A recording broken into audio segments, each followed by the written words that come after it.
কি জানো একটা সম্পর্ক থেকে বের হয়ে আসার রাইট টাইম কোনটা? যদি না জেনে থাকো এই ভিডিওটা পুরোটা দেখো, ইউ গাইস উইল নো। তোমার পার্টনার তোমাকে প্রতিনিয়ত ডিসরেসপেক্ট করে, সবার সামনে ছোট করে, অসম্মান করে। টু, যদি তোমার পার্টনার তোমাকে মানসিক টর্চার করে, যেমন গ্যাসলাইটিং, ব্লেমিং। থ্রি, যখন তোমার মনে হবে যে রিলেশনশিপে শুধু তুমি একাই আছো, তুমি একাই দিয়ে যেতেছো, তোমার পার্টনার থেকে কিছু আসতেছে না, ঠিক আছে, শুধু তুমি একা দিয়েই যাচ্ছ, না জানি তুমি কোন দেশের মাদার তেরেসা, ঠিক আছে, দিয়েই যেতেছো কিন্তু তোমার পার্টনারের কোনো খেয়ালই নাই, হি ডাজন্ট কেয়ার। ওর তুমি তোমার হবি, তুমি তোমার পার্সোনালিটি, তুমি তোমার নিজের শখ সব কিছু হারায় বসে থাকো, কজ তোমার বয়ফ্রেন্ড বলছে এটা না করতে, কজ ওর কাছে এটা পছন্দ না, ঠিক আছে, তোমার পার্সোনালিটি তুমি লুজ করো। এমন টাইপ সম্পর্ক থেকে যত তাড়াতাড়ি সম্ভব লিভ নাও, ঠিক আছে, নিজের ব্যাপারে ভাবো, নিজের কথা থিঙ্ক করো, ঠিক আছে, যে তুমি আগে কেমন ছিলা, তুমি 4 বছর আগে কেমন ছিলা, তুমি কাদের সাথে তুমি মিশতা, কারা তোমার ফ্রেন্ডস ছিল, তাদের সাথে রিকানেক্ট হও।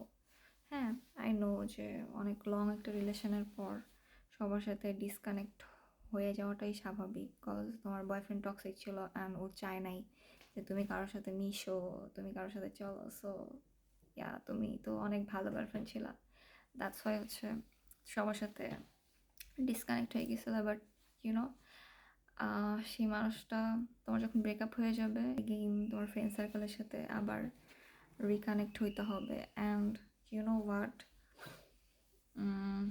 তুমি যখন নিজেকে ভুইলা, হ্যাঁ, নিজের শখ ভুলে, দেন নিজের ফ্রেন্ড সার্কেল ভুলে যখন অন্য কারোর জন্য করতে যাবো না, সেই মানুষটা সবার আগে তোমার লাইফ থেকে চলে যাবে।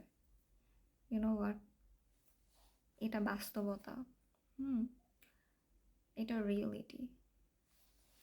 কজ তুমি যত অন্যের জন্য করবা, সে তোমাকে টেকেন ফর গ্রান্টেড নিবে তত বেশি, আরও বেশি করে নিবে। কারণ ভাই এই দুনিয়াটা অনেক বেশি, কি বলবো, মানুষ অনেক সেলফিশ, ঠিক আছে, মানুষ সেলফিশ। তো তোমার ওইভাবে থিঙ্ক করতে হবে, তোমারও সেলফিশ হইতে হবে। তোমার এটা ভাবলে হবে না যে আরে এই বেচারারে তো সবাই খারাপ বিহেভ করে, ওর সাথে চাইল্ডহুড ট্রমা আছে, ওর অনেক কিছু। না, তোমার এত মাদার তেরেসা হইলে চলবে না। তো তোমার মাথায় এইটা ভাবতে হবে যে আরে ওরে তো সবাই খারাপ ট্রিট করে, তার মানে ও এটা ডিজার্ভ করে, হি ডিজার্ভ ইট। আমি ওকে ভালো ট্রিট করতে যাব না ভাই, আমি ওকে ভালো ট্রিট করতে যাব না। আমি কি ওরে ভালো ট্রিট করার? ওরা যখন সবাই জুতা মারতেছে, ওরা যখন সবাই খারাপ ট্রিট করতেছে ওর সাথে, হ্যাঁ, ওকে ইউজ করতেছে, ওকে এটিএম কার্ডের মতন ইউজ করতেছে, তো আমি কেন ওকে ভালো ট্রিট করতে যাবো ভাই? আমি ওকে ইউজ করে ছেড়ে দিব। তোমার মাথায় এই থিঙ্কিংটা রাখতে হবে।